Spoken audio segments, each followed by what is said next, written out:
casa. Glória a Deus. Bom, o título de hoje que nós vamos tratar é: quando a graça superabundante toca o homem abundantemente miserável. Quando a graça superabundante toca o homem abundantemente miserável. Nós sabemos que o homem sem Deus, sem a revelação de quem Cristo é, sem o sacrifício na cruz, ele é abundantemente miserável.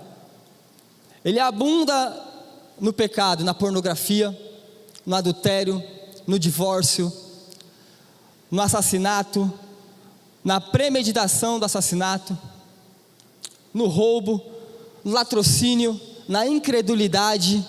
Então tudo isso, o homem é abundantemente miserável sem Deus, sem a graça que superabunda. Diante desse terror que se encontra o homem sem Deus, diante desse estado deplorável que encontra o homem sem Deus, eu quero que a gente seja afligido por essa verdade, que nós venhamos olhar esse homem caído, para que depois nós venhamos ver o erguer desse homem. Mas primeiro vamos ver esse homem caído, a raça humana caída, homens e mulheres sem Cristo, abundantemente miseráveis. Juízes 19, versículo 21 ao 30, algumas leituras vão ser um pouco longas, mas vocês vão entender o porquê necessário. Juízes 19, versículo 21 ao 30. Aqui conta a história de uma concubina e um rapaz, que ele vai até a casa do pai dela buscar ela, porque ela foi infiel e ela fugiu, e eles acabam indo até um certo ponto, e ele para o Senhor, para eles o Senhor, e eles ficam 4 dias mais ou menos nessa casa. Após ficarem 4 dias, eles retomam a caminhada. Então outra pessoa aborda eles e leva eles para casa. Olha que interessante. E o que acontece depois disso? Então levou-os para a sua casa e alimentou os jumentos. Depois de lavar os pés, comeram e beberam alguma coisa. Enquanto se divertiam, alguns homens perversos da cidade cercaram a casa. Esmurrando a porta, gritaram para o homem idoso, dono da casa: tragam para fora o homem que entrou na sua casa, para que tenhamos relações sexuais com ele. O dono da casa saiu e lhes disse: não sejam tão perversos, meus amigos, já que esse homem é um hóspede, não cometam essa loucura. Vejam, aqui está a minha filha, virgem, e a concubina do meu hóspede. Eu as trarei a vocês, e vocês poderão usá-las e fazer com elas o que for bom aos seus olhos. Nada façam, entretanto, com esse homem, não cometa tal loucura. Os homens, porém, não quiseram ouvi-lo. Então o levita tomou a sua concubina e a mandou para fora. Eles a violentaram e abusaram dela a noite toda. Ao alvorecer, deixaram que ela fosse. Ao romper do dia, a mulher voltou para a casa onde o seu senhor estava hospedado. Caiu a porta e ali ficou até o dia clarear. Quando o seu senhor se levantou de manhã, abriu a porta da casa e saiu para prosseguir viagem. Lá estava a concubina, caída à entrada da casa, com as mãos na soleira da porta. E ele lhe disse: levante-se, vamos. Contudo, não houve resposta. Então o homem a pôs sobre o jumento e foi para casa. Quando chegou, apanhou uma faca ou cutelo, cortou o corpo da concubina em 12 partes e as enviou a todas as regiões de Israel. Todos os que viram isso disseram: nunca se viu nem se fez uma coisa dessa desde o dia em que os israelitas saíram do Egito. Pensem, reflitam, digam o que se deve fazer. Aqui eu não vou usar esse termo, vou usar um termo mais ameno, por conta também de algumas presenças, mas houve um abuso coletivo. O homem abundantemente miserável, sem Deus. 2 Samuel 11, versículo 1 ao 5. 2 Samuel 11, do 1 ao 5.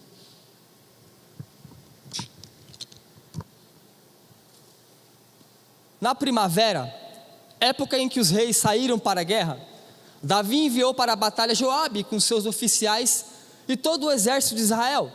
Eles derrotaram os amonitas e cercaram Rabá. Davi, porém, permaneceu em Jerusalém. Uma tarde, Davi levantou-se da cama e foi passear pelo terraço. Do palácio, do terraço, ele viu uma mulher muito bonita tomando banho. Ele viu alguém para descobrir quem era. Disseram-lhe: é Batseba, filha de Eliã e mulher de Urias, o Hitita. Então Davi enviou mensageiros para que a trouxessem. Ela veio e ele se deitou com ela. Fazia pouco tempo que Batseba se purificara da impureza da menstruação. Depois disso ela voltou para casa. A mulher engravidou e enviou um recado a Davi dizendo: estou grávida. Adultério.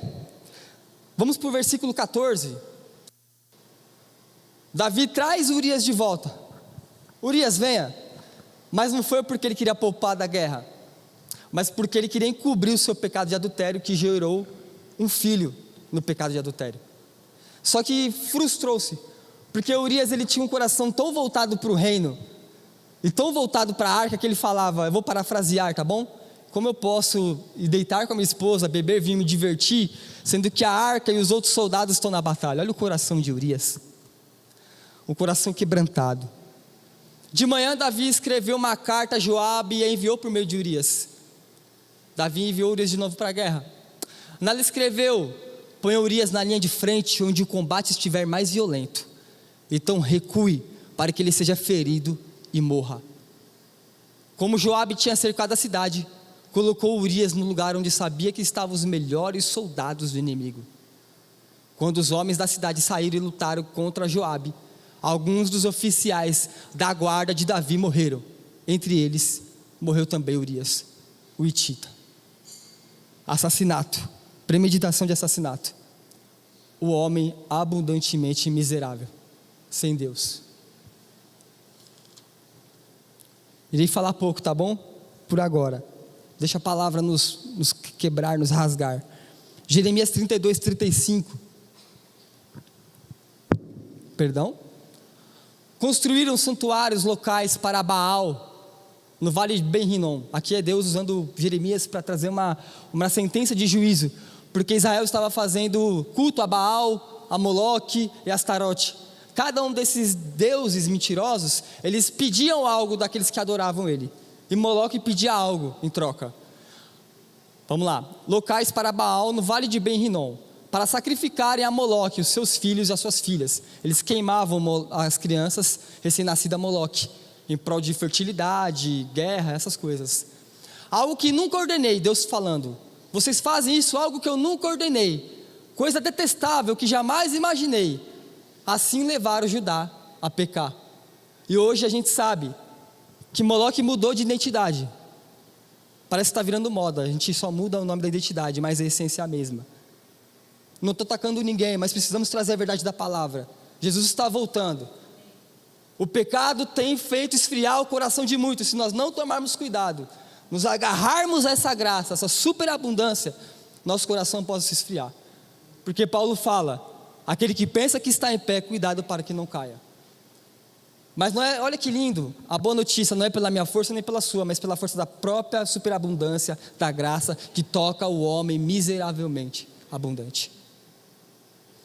Então Moloque, nos tempos de hoje, ele envia os seus filhos para mudarem de sexo, mudarem de gênero. O Moloque de hoje, ele sacrifica as crianças ao aborto, sacrifica crianças hoje ao prostituição infantil. Então o Moloque ele só mudou de nome, mas ele ainda continua o mesmo durante os séculos. Mas haverá um tempo que aquele que virá vai derrotar. Haverá o tempo. E nós somos uma igreja que espera com santidade, com amor, com quebrantamento. Deuteronômio 18, do 10 ao 12.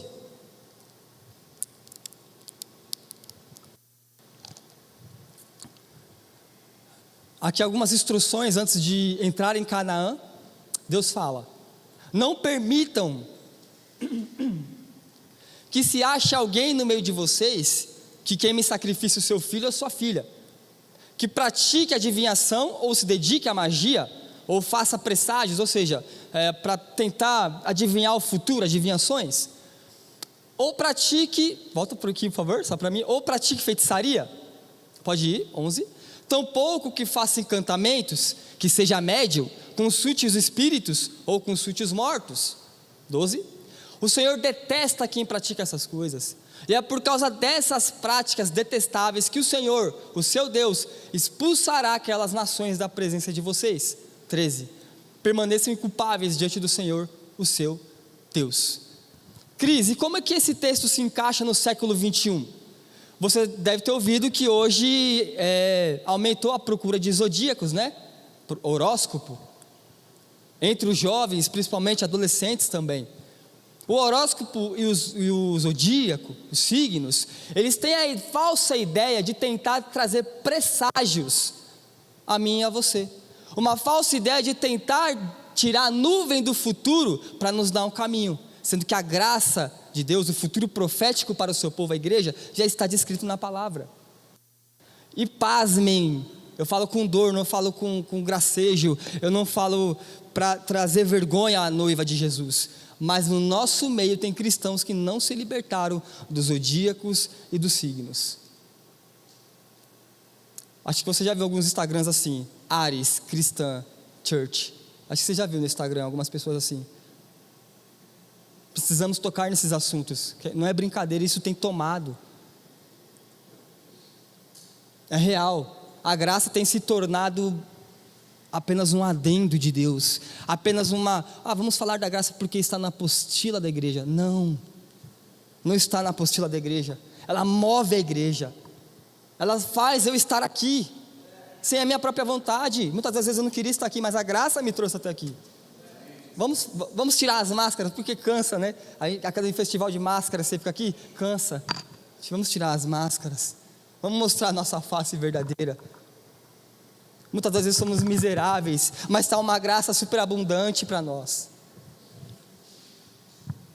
Então esse é os horrores do homem sem Deus. Até Davi, homem de Deus, deixou que a sua abundância miserável tomasse conta dele. Ele fez tal atrocidade. Quando a graça superabundante toca o homem abundantemente miserável. Então esse primeiro ponto, a gente viu os horrores que o homem é capaz de fazer. E eu sei que Balanço Geral, Datena, esses caras aí, Jornal Nacional, eu sei que está cheio e a gente vê muito isso. Essa é a situação do homem sem Deus. Cristo tem solução? Tem. O ditado que a gente cresce, né? Muitas das vezes nossos familiares que não conhecem a Cristo, ou que ainda não conhecem a Ele, a gente ouvia muito esse ditado, né? Eu principalmente ouvia muito dos meus tios: pau que nasce torto, fica torto. É mentira, o evangelho ele desmente.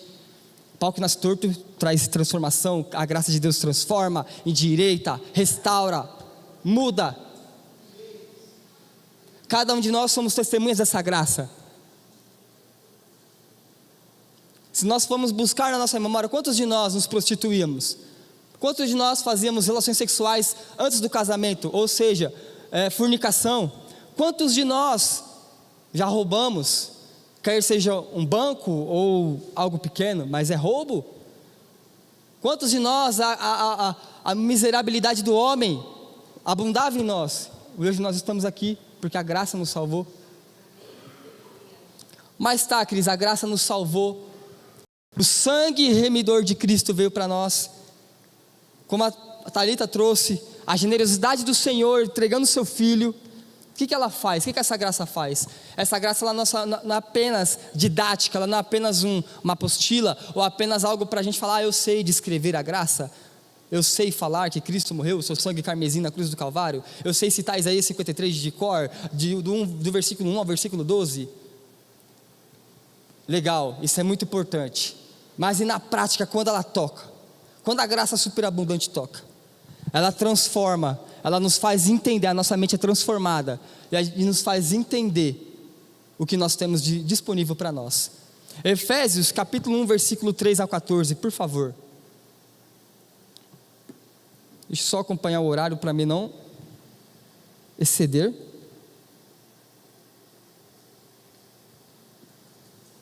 Diz assim: quando Paulo foi iluminado, aqui a gente pode olhar Paulo sendo eu e você. Quando a graça de Deus toca o homem miserável, olha o que acontece. Bendito seja o Deus e Pai. Há uma confissão, há um bem dizer aqui. de nosso Senhor Jesus Cristo, que nos abençoou com todas as bênçãos espirituais nas regiões celestiais em Cristo. Porque Deus nos escolheu nele antes da criação do mundo. Há uma clareza de propósito. Lembra do presságio? Lembra do zodíaco? Lembra do signo? Olha o futuro profético. Para sermos santos e sem culpa diante dele, em amor.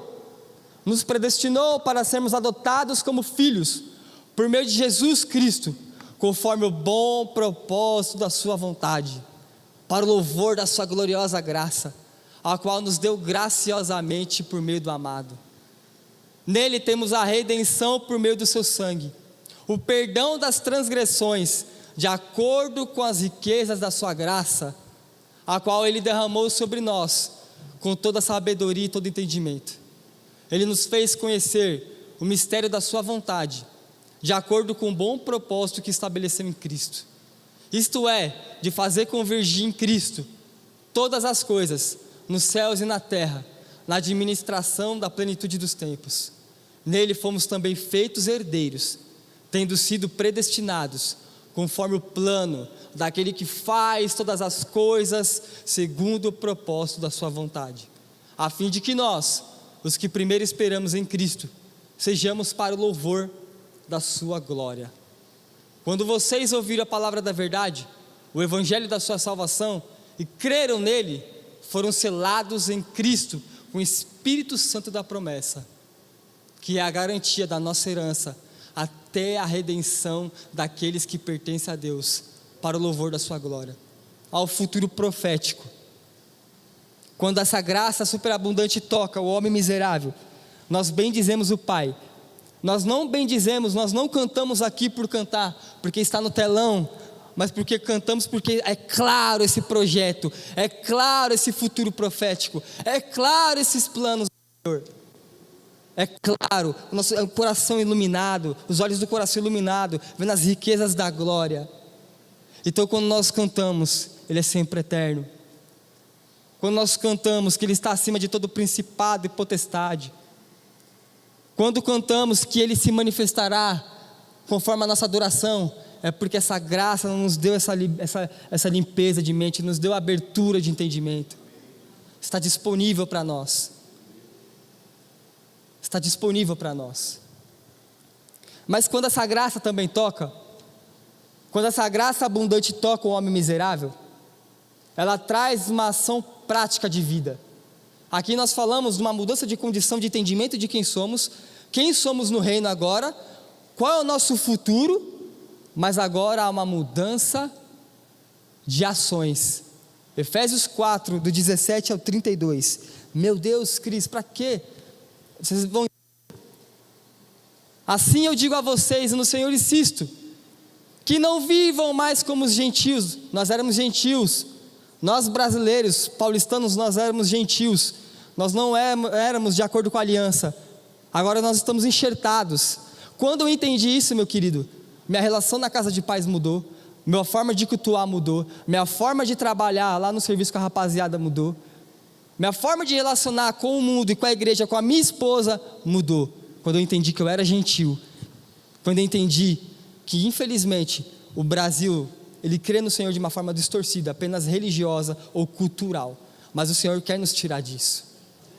Que não vivam mais como os gentios, na inutilidade dos seus pensamentos. Eles estão obscurecidos no entendimento e separados da vida de Deus, pela ignorância que estão, por causa do endurecimento do seu coração. Tendo perdido toda a sensibilidade, eles se entregaram à devassidão, cometendo com avidez toda espécie de impureza. Tudo aquilo que nós lemos no começo pode ser aplicado aqui no versículo 19. Toda espécie de impureza. Pode prosseguir. Todavia, não foi isso que vocês aprenderam de Cristo. Olha a graça tocando. De fato, vocês ouviram falar dele, e nele foram ensinados de acordo com a verdade que está em Jesus. Quanto à antiga maneira de viver, dispam-se do velho homem, ou seja, arranque, tira, como se tirar uma roupa, tire, que se corrompe por desejos enganosos, para serem renovados no modo de pensar, e se vestirem do novo homem, criado para ser semelhante a Deus, em justiça e santidade, provenientes da verdade. Portanto, cada um de vocês deve abandonar a mentira e falar a verdade uns aos outros, pois todos nós somos membros de um mesmo corpo. Quando ficarem irados, não pequem, não permitam que o sol se ponha enquanto dura a ira de vocês, e não deem lugar ao diabo. O que furtava, não furte mais, antes trabalhe, fazendo o que é bom com as próprias mãos, para que tenham que repartir com o que estiver em necessidade. Nenhuma palavra torpe, ou palavrão, ou palavra de baixo calão, ou palavra de amaldiçoar, saia da boca de vocês, mas apenas a que for útil para edificar os outros, conforme a necessidade, para que transmita graça. Oh glória, a gente não tinha nada, agora a gente transmite graça. A gente transmitia miserabilidade abundante, nós éramos abundantemente miseráveis, agora a gente, ó que lindo, transmite graça aos que o ouvem. Nossa condição mudou. Não entristeçam o Espírito Santo de Deus, com o qual vocês foram selados para o dia da redenção.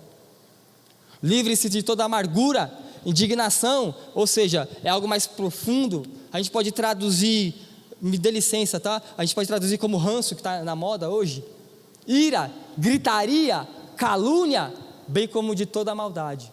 Sejam bondosos e compassivos comigo também, tá bom? Um para com os outros, perdoando-se mutuamente, como Deus os perdoou em Cristo. Então a graça, me perdoe, tá? Olha lá, tá aqui, brincadeira, gente. Então a graça, quando ela superabunda e toca o homem, ela muda todas as condições do homem. Suas emoções, ou seja, ireis, mas não dê lugar ao diabo, não se ponha o sol à sua ira. Aqui nós vemos ações transformadas, a nossa fala transformada, há uma transformação por inteiro. Se no capítulo 1 de Efésios, nós vemos uma condição mudada no reino, no espiritual, no 4 há uma condição mudada externa. Ela é tão abundante, que o céu é tão abundante no que somos agora no céu, no capítulo 1, e quando ela toca esse homem miserável aqui, superabunda de tal forma que não tem como ficar escondido, não tem como ficar oculto. É igual uma garrafa, se você sacudir uma garrafa de Coca-Cola, não tem como ficar oculto o gás dela, vai ter que estourar. Não tem como ficar oculto o que eu sou, o que você é no reino, o que a graça fez em mim e em você. Vou prosseguir um pouco mais, vou ser mais dinâmico. Quando essa graça ela toca, capítulo 2 de Tito 2, essa graça ela superabunda, ela transforma todas as faixas etárias. Os adultos, os jovens, as casadas, os solteiros. Quando a graça de Deus superabundante toca o homem miseravelmente abundante, muda toda a condição das faixas etárias. O que nós vemos hoje uma bagunça, os mais velhos procurando ensinar os mais novos, mas infelizmente tem tido uma bagunça. A graça ela ajusta, ela coloca cada um no seu devido lugar. Tito 2. Você, porém, Paulo falando para Tito ele era líder regional de uma igreja chamada Creta. Então Paulo estava dando algumas instruções preciosas. Mas onde está a graça aqui, Cris? A gente viu a graça lá, mas e aqui, Tito 2? Vocês vão entender. Você, porém, fala o que está de acordo com a sã doutrina. Ensine os homens idosos a serem moderados, dignos de respeito, sensatos e sadios na fé, no amor e na perseverança. Lembrando que esse ensino está ligado com o versículo 1. Ensine conforme a sã doutrina. E a sã doutrina depende inteiramente da doutrina da graça.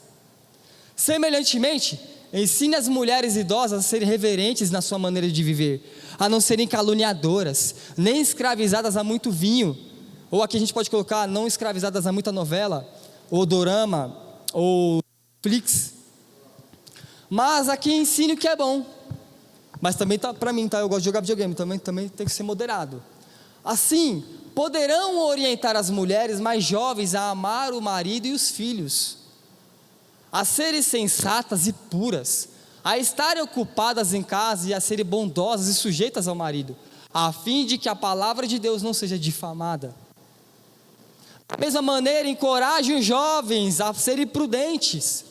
Em tudo, seja você mesmo um exemplo para eles, fazendo o que é bom. No ensino, mostre integridade e seriedade.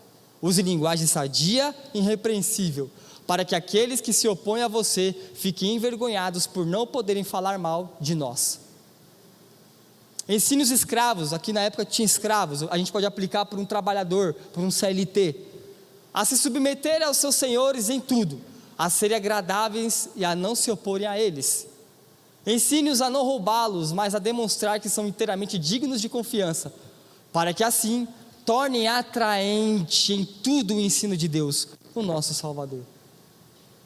Pois a graça de Deus, aqui entra, lembra o versículo 1, ensine conforme a sã doutrina. Vamos pegar um hambúrguer, quem gosta de hambúrguer, levanta aqui a mão. Você gosta de hambúrguer? Legal.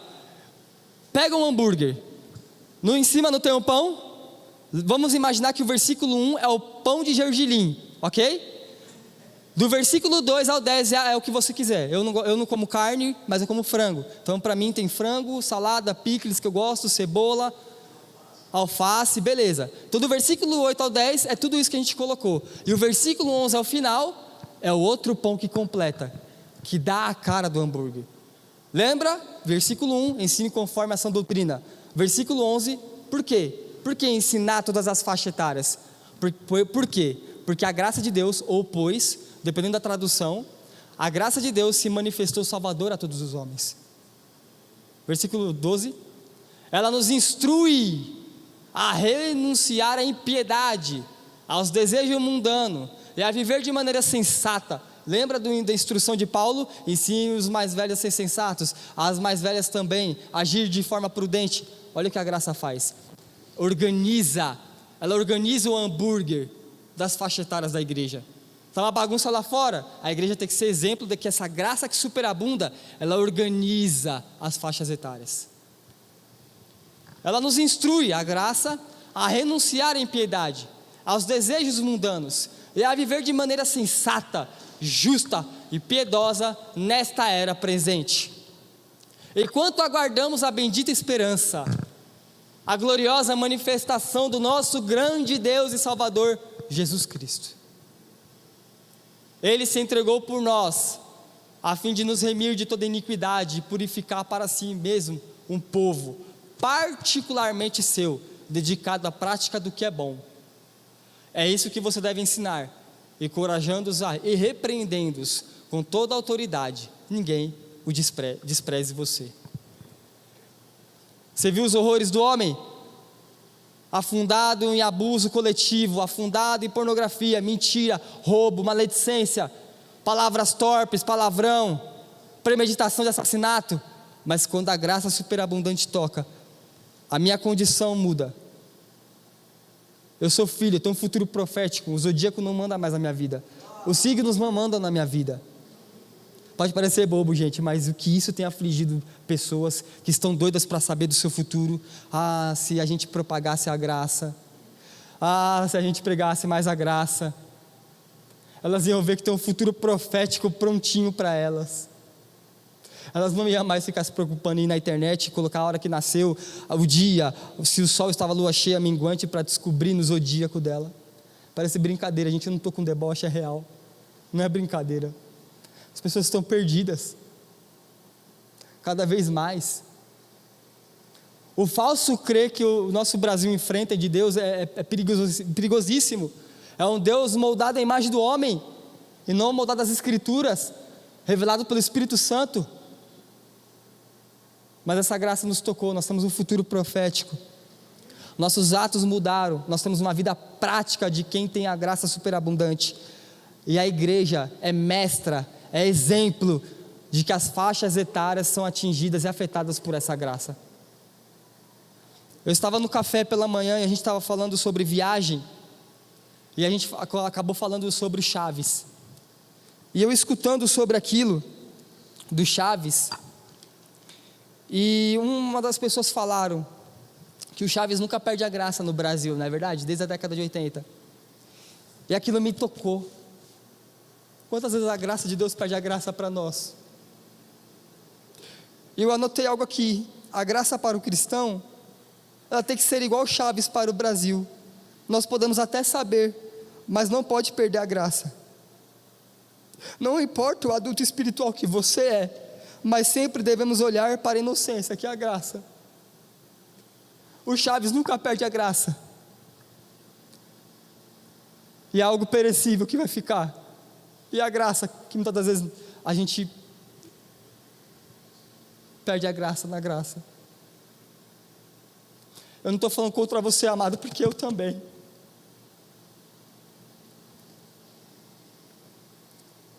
Eu também faço parte. É para mim essa mensagem também.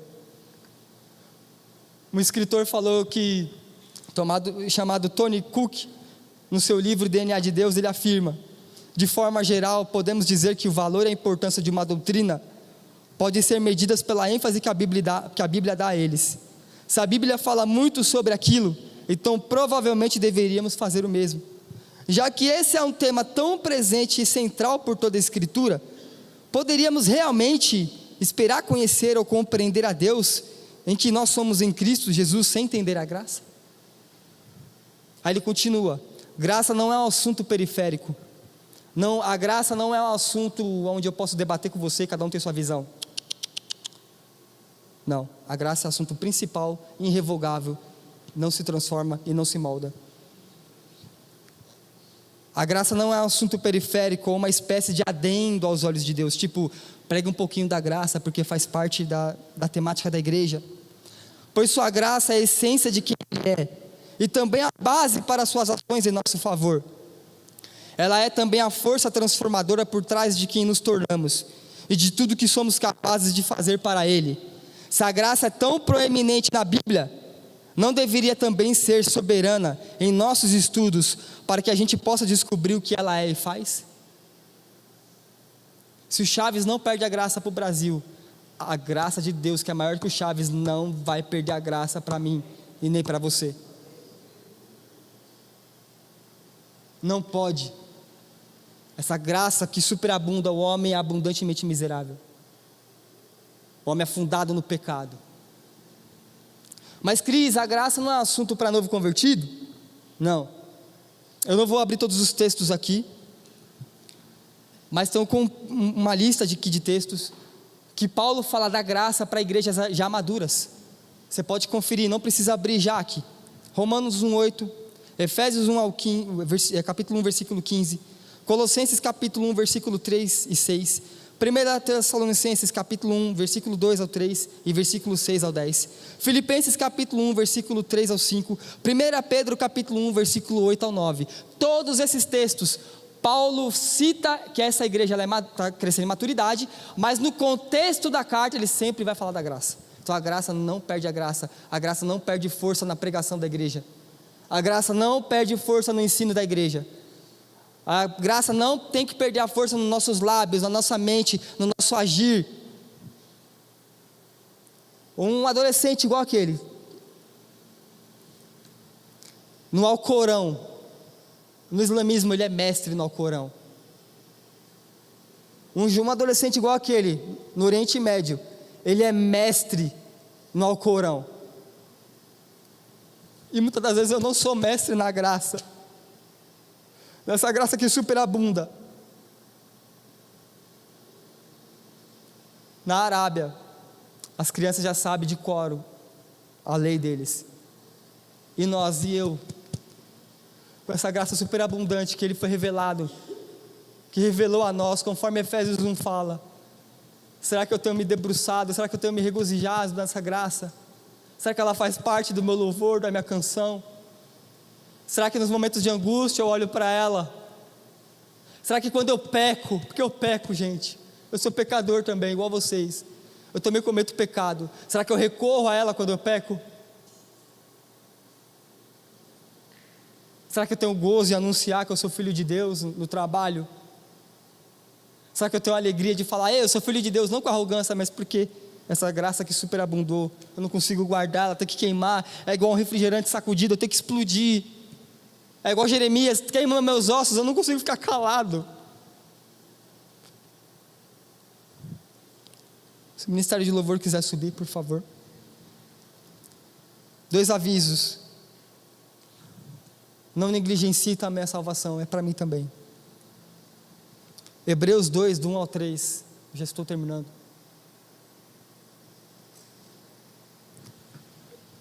Hebreus capítulo 2, isso.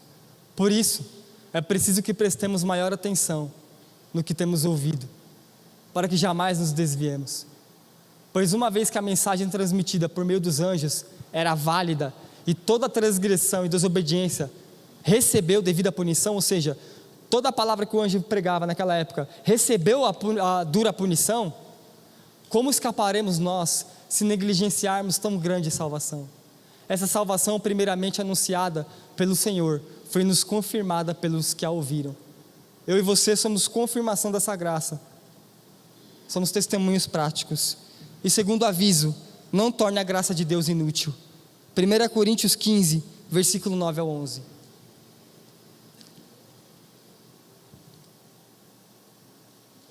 Coríntios 15, 9 ao 11. Pois eu sou menor dos apóstolos, e nem sequer mereço ser chamado de apóstolo, porque persegui a igreja de Deus, mas pela graça de Deus sou o que sou, e a sua graça para comigo não foi inútil. Por que não foi inútil? Ele fala, antes trabalhei mais do que todos eles, ou seja, eu fiz com que essa graça ganhasse vida, forma. Contudo, ele fala, não eu, mas a graça de Deus comigo. Portanto, quer tenha sido eu, quer tenham sido eles, é isto que pregamos e é nisto que vocês creram. Se põe de pé, por gentileza. Talvez a gente fez bastante leitura. Eu queria que a palavra falasse mais do que eu. Eu queria que a palavra falasse mais. Feche seus olhos. Senhor, eu sou limitado.